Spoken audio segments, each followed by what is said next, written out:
Sabi niya kasi, law-law niya ito.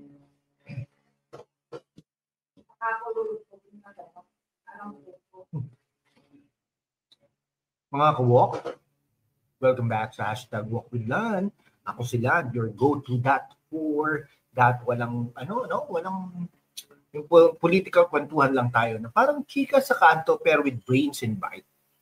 Today, oh man, it's a scorcher, political wildfire sa Pilipinas. Imagine niyo this political President Bongbong Marcos, yung unity poster boy, sasampahan ng impeachment complaint ni Congressman Kiko Barsaga. Yes, that cat-loving meow politics. Congressman from Cavite, suddenly the lion in Congress. Betrayal of public trust, flood control scandals worth billions and hold up. Bagong ombudsman na si Boying Rimulya, alay ng Marcos camp, biglang mag-iimbestiga kay VP Sara Duterte over confidential funds. Coincidence or calculated hit job? Okay, Okay, politics were a teleserye. This episode's title, Treasyon sa Baha at Budget. But seriously, the youth out there, Gen Z, millennials, na tired ng fake news at empty promises, this is your wake-up call. We will dissect it, fact-based, throw it some humor kasi walang saysay ang galit without a laugh, and end with hope. Because in this circus, heroes like Kiko and Sara are the real MVPs. Hit that button, Hit that like button if you're ready to walk with me. Let's dive in. Simple kwentuhan lang, pero with receipts, mga kaibigan. Alright, let's start with the hero of the hour, Congressman Francisco Kiko Barsaga IV, the 4th District Representative ng Cavite, na hindi natatakot mag-meow against the big dogs. Last week, October 8, 2025, he dropped the bomb sa kanyang vlog. Bye-bye, Marcos. Prepared na raw niya ang impeachment complaint against BBM, citing betrayal of public trust under Article 11, Section 1 of the Constitution. Bakit? Dahil sa flood control mess, hundreds of billions in pork barrel gone poof, while Cavite and other areas drone in every typhoon season, mga kawak.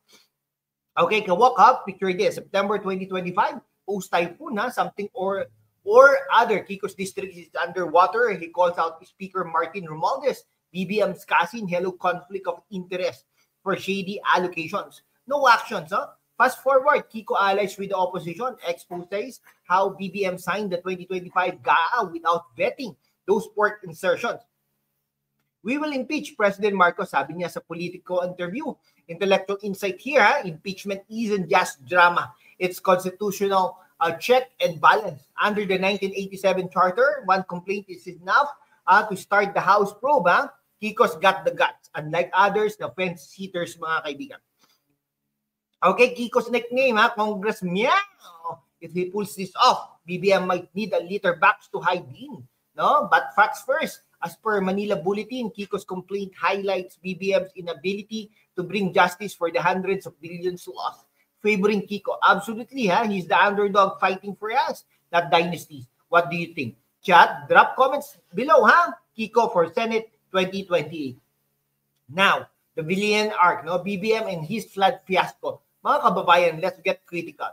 BBM rode into power on unity and anti-corruption vibes, Pero anong nangyari? The 2025 General Appropriations Act, GAA, signed without a proper review, became a black hole for flood control funds. Billions allocated to ghost projects. Cronies like the Speaker's allies pocketing the change. ABS-CBN reports show at least 500 million pesos in questionable insertions, echoing the Napolis pork scam era. Ironic, since BBM was a senator then and voted against Corona's impeachment. Coincidence?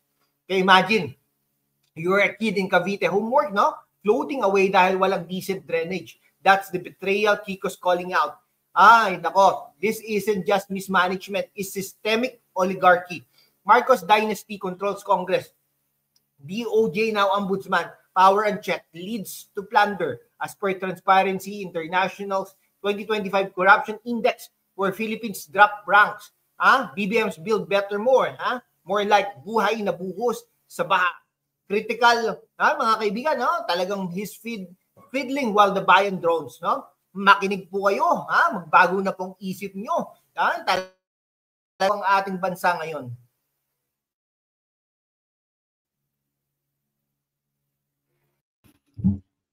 Okay, no? Pero Kiko's move could spark a House ethics probe, ha? Maybe even Senate trial.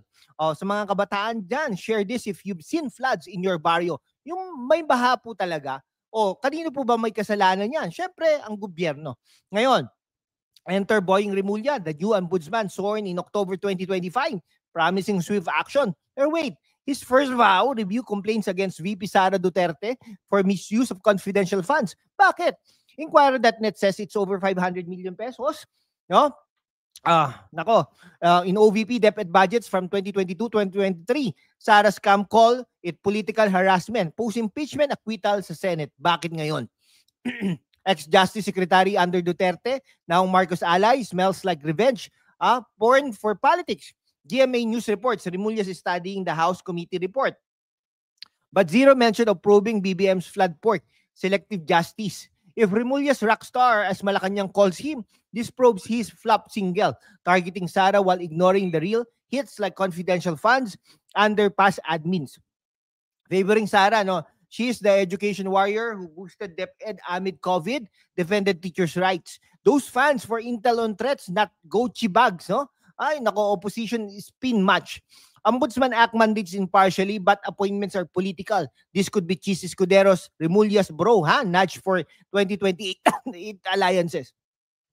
Remember Sara's no fear speech? That's Queen energy. If Remulla pushes, expect Duterte loyalists to counterfile. No? Fair probe or which hand? Okay, Kawok, let's uplift. VP Sara Duterte isn't just surviving. She's thriving against the odds. From Davao Mayor to VP, she's the voice for the voiceless. Pushing mental health in schools, feeding kids during lockdowns, confidential funds, legit for VP security as per COA audits na walang clear disallowance until politicized.